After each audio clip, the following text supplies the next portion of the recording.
തായ്ലൻഡിൽ പോയിട്ട് നമുക്ക് അവിടുന്ന് തിരിച്ചു വരാൻ തോന്നാതിരുന്ന കാരണങ്ങളിൽ ഒന്നാണ് ഇപ്പൊ കാണിക്കുന്നത് കേട്ടോ.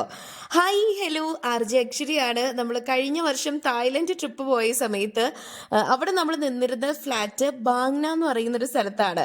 അപ്പോൾ അവിടുത്തെ ഫ്ലാറ്റിൽ 6th ഫ്ലോറിൽ സ്വിമ്മിംഗ് പൂളും ഈ നടക്കുന്ന ഈ ഒരു ഏരിയ ഉണ്ട്. എന്ത് പീസ്ഫുൾ ആണെന്നറിയോ. ഈ സിറ്റിക്കുള്ളിൽ താമസിക്കാനായിട്ടുള്ള എനിക്ക് ഭയങ്കരമായിട്ടുള്ള ഒരു ആഗ്രഹം, അതുപോലെ ഈ ബിൽഡിങ്സ് ഒക്കെ കാണാമെന്ന് പറയുന്നത് ഭയങ്കര ഇഷ്ടമായതുകൊണ്ട് തന്നെ ഫസ്റ്റ് ദിവസം പോയപ്പോൾ ഇച്ചിരി ഒരു ചെറിയ വിഷമം ഉണ്ടായിരുന്നു അച്ഛനമ്മേനെയും കാണാത്തതിനെ. അപ്പോൾ ആ സമയത്തൊക്കെ ഞാൻ കൂടുതലും വന്നിരുന്ന ഒരു സ്ഥലമാണ് ഈ പറയുന്ന പൂൾ ഏരിയ കേട്ടോ. ശരിക്കും പറയുകയാണെന്നുണ്ടെങ്കിൽ ഇവിടെ വന്നു കഴിഞ്ഞാൽ പുറത്ത് പോകാൻ തോന്നില്ല.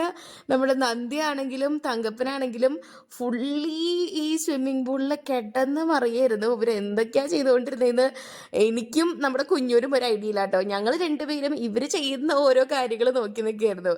അപ്പോൾ രണ്ടാളും ശരിക്കും പറഞ്ഞു കഴിഞ്ഞാൽ അത്യാവശ്യം ആർമാദിച്ച് ഉല്ലസിച്ചിട്ടുണ്ടെന്ന് വേണമെങ്കിൽ പറയാം. ഫ്ലാറ്റ് ആണെങ്കിലും ഭയങ്കര പീസ്ഫുൾ ആയിട്ടുള്ള ഭയങ്കര രസമായിട്ടുള്ള ഒരു ഫ്ലാറ്റാണ് കേട്ടോ. ശരിക്കും പറഞ്ഞു കഴിഞ്ഞാൽ നമുക്ക് അവിടെ ചെന്ന് കഴിഞ്ഞാൽ തിരിച്ചു പോരാൻ തോന്നില്ല, അത്രയും അധികം നമുക്ക് ഇഷ്ടപ്പെടും. അവിടുത്തെ ആ ഒരു സ്ഥലങ്ങളാണെങ്കിലും ഓരോരോ സെക്ഷനാണെങ്കിലും, സ്പെഷ്യലി ഈ സ്വിമ്മിംഗ് പൂൾ ഏരിയ, ഇതിൻ്റെ സൈഡിൽ തന്നെ ജിമ്മിൻ്റെ സെക്ഷനൊക്കെ ഉണ്ട് കേട്ടോ. നമ്മുടെ തങ്കപ്പൻ ജിമ്മിൽ പോകണം എന്നൊക്കെ പറഞ്ഞിട്ടാണ് വന്നിട്ടുണ്ടായിരുന്നത്, പക്ഷെ ഒന്നും നടന്നില്ല. ഫുൾ ടൈം അവന് ഈ സ്വിമ്മിംഗ് പൂളിൽ തന്നെ കിടന്നാൽ മതിയായിരുന്നു എന്നൊരു തോന്നലുണ്ടായിരുന്നു.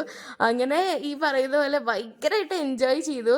ഏറ്റവും കൂടുതൽ എൻജോയ് ചെയ്തത് ദാ സ്വിമ്മിംഗ് പൂളിൽ കളിക്കുന്ന 2 പേരാണ് കേട്ടോ. ഇവരുടെ മെയിൻ ഹോബി എന്ന് പറഞ്ഞു കഴിഞ്ഞാൽ ഈ താഴോട്ട് വന്നിട്ട് ഇതിൽ കിടന്നിങ്ങനെ കുത്തി മറിയുന്ന പരിപാടിയാണ്. അപ്പോൾ എന്തായാലും നമ്മൾ ഏറ്റവും കൂടുതൽ എൻജോയ് ചെയ്ത കാര്യങ്ങളിൽ ഒന്ന് ഇതാണ് കേട്ടോ. ഇനി കൂടുതൽ വിശേഷം നെക്സ്റ്റ് വീഡിയോയിൽ ഷെയർ ചെയ്യാം. ബൈ.